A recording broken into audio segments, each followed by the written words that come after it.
Hey yo! In this video, we're going to get into a few more drawing tools. I still get a lot of questions about joining vectors, either after a bitmap trace or when importing like DXF files or something like that. And I thought it would be a good opportunity to demonstrate a few more methods of joining open vectors. And that is using these tools down here under Edit Objects. Now, we know where Join Vectors is. And when you click on Join Vectors, you have a tolerance in here. Usually it's set pretty low, somewhere around 4 thousandths. But when you have a situation where you've got a large opening here, for instance in this rectangle, there's not a lot you can do with that Join Vectors button unless you get in and play around with tolerances.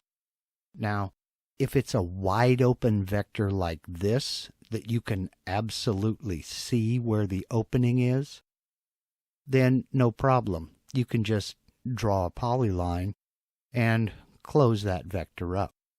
But sometimes the opening is not so readily apparent, or it may be a confused or complex set of vectors that you're trying to join, you're trying to close up. That's where these new drawing tools come into play. And they're located just to the right of the Join Open Vectors button. We have Join Close Vectors with a straight line, Join Close Vectors with a smooth curve, Join Close Vectors by moving the endpoints to a common point. And I'm going to go ahead and demonstrate the use of all three of those, starting with Join Vectors using a straight line. Now, this may look overly simplistic, but it's a good enough demonstration for these tools that you can get in and see which one of these will help. So, for instance, if I want to join this open rectangle and make it a closed rectangle, all I'll do is select that rectangle and click Join Close Vectors with a straight line. And there we go. That vector is now joined. I can go into Join Vectors and I see it is one closed vector. And that was done with a simple mouse click. That will help out in a lot of cases where maybe you don't know what the tolerance is, or just to help you quickly close a vector that needs a straight line. We also have Close the Vector with a smooth curve right next to it. Now I've drawn this oval here and removed a section. By selecting this, come over, Close Vectors with a smooth curve, it closes that vector right up. So I'm back to having a smooth oval here. In the case of this star, I have a vector that I've imported, and we can see that the tip got cut off somehow, and I'd like to fix that. I could draw another 5-pointed star up here, or I could come over here and select that star, go into Node Editing, zoom in a little bit, and when I get that little tilde under the arrowhead, right-click and delete that span. Then tap the letter N again to come out of Node Editing, and with that vector selected, come back over here to Close Vectors by moving the endpoints to a common point. Now I do that, and what it did was, let me undo that to show you. If you look at where these end, and then I go ahead and I join those vectors, you need to select it first, Mark, and I go ahead and join those vectors, they stay at that height in X. They just move inwards. But that's okay. It looks kind of unbalanced now. That's okay, because I can go into node editing, put my cursor over this green start point, and move it up until it looks more balanced. Tap the letter N again to come out of node editing, and I've repaired my 5-pointed star. It's just some of the ways that you can use these various tools over here to help you join vectors that you're having a difficult time with. Maybe you can't get it right, or you're not really sure where the break in the vectors occurs. You don't have to use a straight line on a rectangle like this one here that has a big gap taken out of it. A span of the vector has been removed. I can still select this and come over and join it with a smooth curve. Looking at it from here, it looks like it joined with a straight line. But if I go into node editing and zoom in, I can pull a handle out and adjust that curve to wherever I need it. So it adds a level of flexibility to the points when in node editing that you may or may not need. You still have a little bit of flexibility if you're attempting to copy a pattern or trace an element or a bitmap. Just an easier way of joining and closing vectors that you may not have heard of, you may not have used, or maybe you knew and just forgot. These are probably the 3 most underused icons in the entire software package, mainly because folks forget that they're there. Now, you know me, you know that I like to try to put things into a real-life situation so that you can associate a method with a real-life situation where you're trying to get something done. Let's take a look at this pattern over here. And in this pattern, I did a bitmap trace of Kokopelli and then copied it to just make a real quick design. And I'm going to go ahead and show you how I did that over here. Let's go ahead and select all of these and delete them. Then we'll go over here to a website where I got the file from. I got this image of Kokopelli from Pixabay, and I'll put a link to this image down in the description box below if you'd like to download it. You do not have to be a member. You'll just click this green free download button, and you'll want to download it. If you're not a member of Pixabay, you'll want to download it in this resolution, 1371 by 1920. If you are a member, you can download it in full resolution. But to be honest with you, for this particular image, it doesn't really help any. I just downloaded it in this resolution, and it worked out fine for me. Again, I'll put a link to that in the description box below. So we'll get started by importing the bitmap for tracing. And here is the bitmap right here. 99 times out of 100, when I import a bitmap for tracing, I use the full-size image, the full resolution image to do the bitmap trace. Then I will scale it up or down. But I want the bitmap trace to be done at the image's full resolution without any modification. And I try to find the highest resolution image I can get. Now again, in this case, the difference between this resolution and the other resolution that was offered wasn't enough to worry about. So, with my bitmap selected, I'll come over here under Create Vectors, and I'll select Trace Bitmap. Now, I'm going to use black and white even though it is a color image. And I'm going to do some adjusting down here because I don't want all of these designs inside the outline. I just want the outline. I want a nice tight corner fit. So I brought that up to 100%.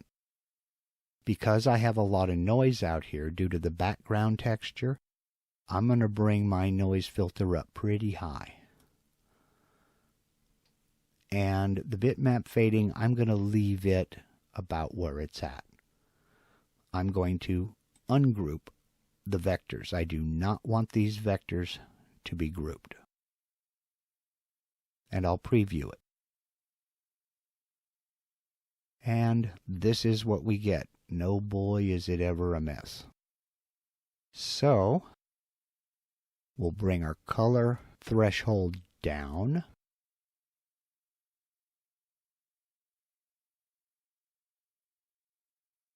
Do our tight fit. I'll take our noise level about right here. And I'll preview. Not a lot of change. There we go.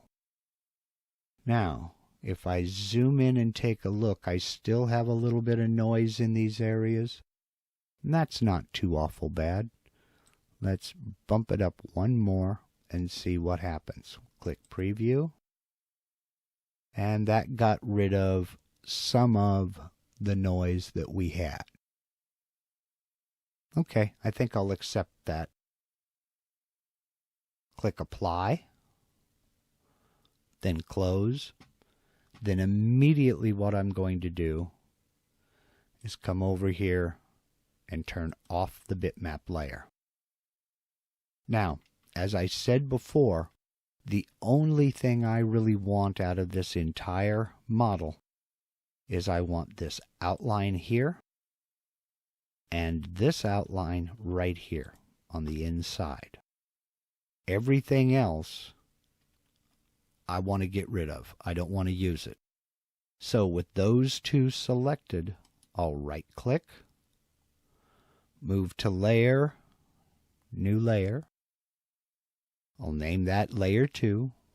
I want to make sure it's visible, but I don't want it active just yet.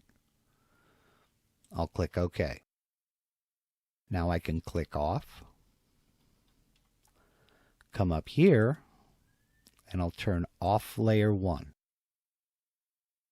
I'll select layer 2 as my active layer, and now all we have is this outline. Now we can use these joining tools along with node editing to come in and clean up some of this mess in here. We'll start right here by selecting that vector. Type N to go into node editing. And boy, do we have a mess. So we'll start right here. I've got a bunch of jagged curves in here. So I'll take and cut vector right here. Come back up here to where this is a straight line and cut vector again.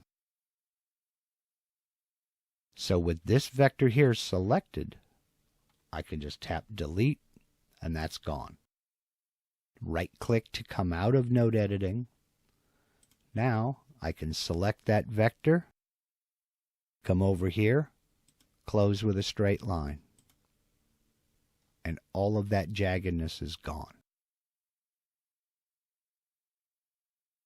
I can select it again, go into node editing, start right here, cut vector, come over here, cut vector, select this portion, delete. Right click to come out of node editing, select it, join close with a smooth curve. We'll zoom out and take a look, and already we're much, much better. Now, I'm going to continue around this outline here doing the same thing. select the vector, go into node editing, come down here, find a relatively smooth place to cut the vector. Zoom out, come back up here to approximately where this line would project to, which I think would be right about here. Cut vector. Then I want to delete that entire span. Right-click again to come out of node editing. Select the vector. Join with a straight line. I'm going to keep going all the way around this entire drawing using either straight line or with a smooth curve, and we'll clean this entire thing up.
Okay, with that done, we can come back into node editing and take a look at what we have here and do a little bit more shaping. For instance, I'm not much for the way that's such a sharp corner, and this kind of looks out of place here, even though that's supposed to be a smooth curve.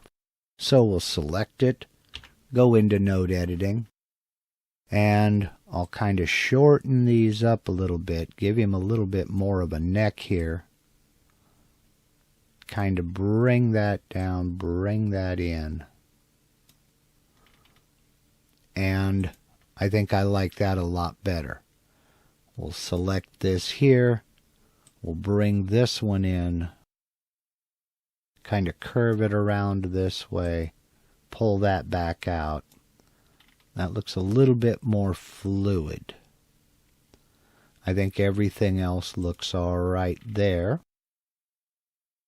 Now when I come up in here and I take a look, I still got a few spikes here that I can just clean up in node editing by come along, delete that point, and that smooths that out.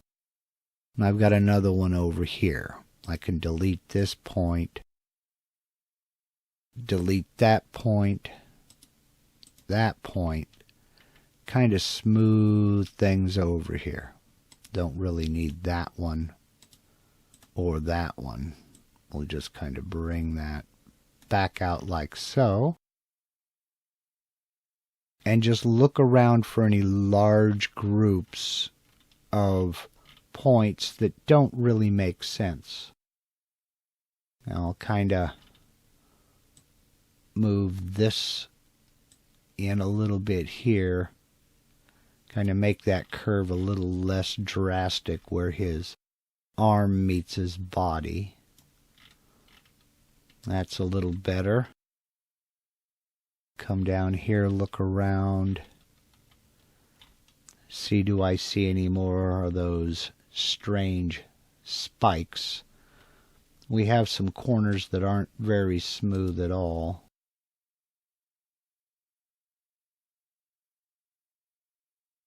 Change that to a bezier. kind of bring that out a little bit. Make that a little bit more rounded. And smooth it out.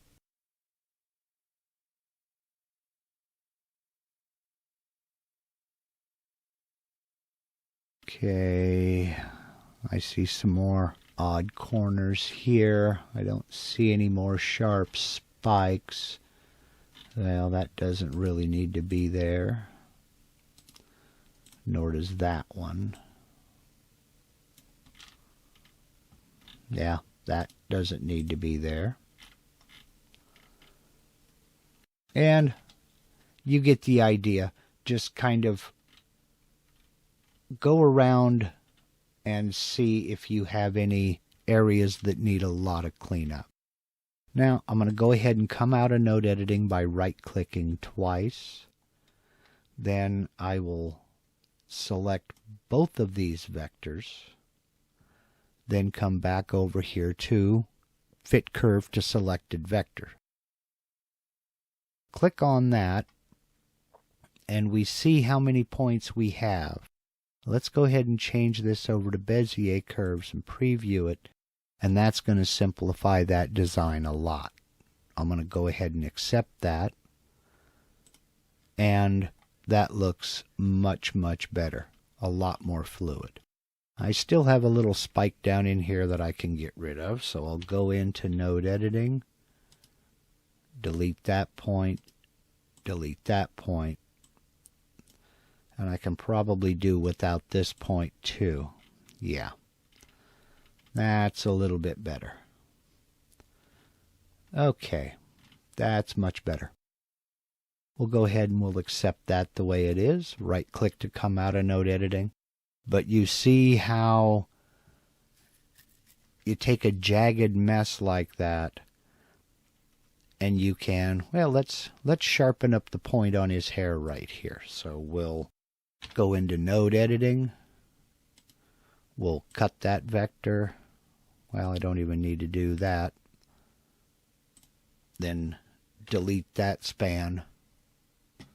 Then we'll right-click to come out of node editing, select that vector, bring those two to a common point, and that looks a little better. I don't even have to move that. That one's not bad. I think that's workable. So now I'll select them both again. I want to group these to lock them in proximity with one another. Now I can select again, and holding down Shift, I can kind of reduce the height a little bit, kind of scale him down some. Then I want to grab him by the center box here and drag him straight over. About right there looks good. Let's go ahead and center him vertically with the material. Just move slightly. Close that. And with the group selected, I want to mirror him. I want to flip about the job center. I want to create a mirrored copy. I'll flip it horizontal. Close. And there's the beginnings of my design. So I have two of my Cocopelli designs cleaned up, ready to carve. So I'm going to go ahead and close this video right here. I hope you got something out of it.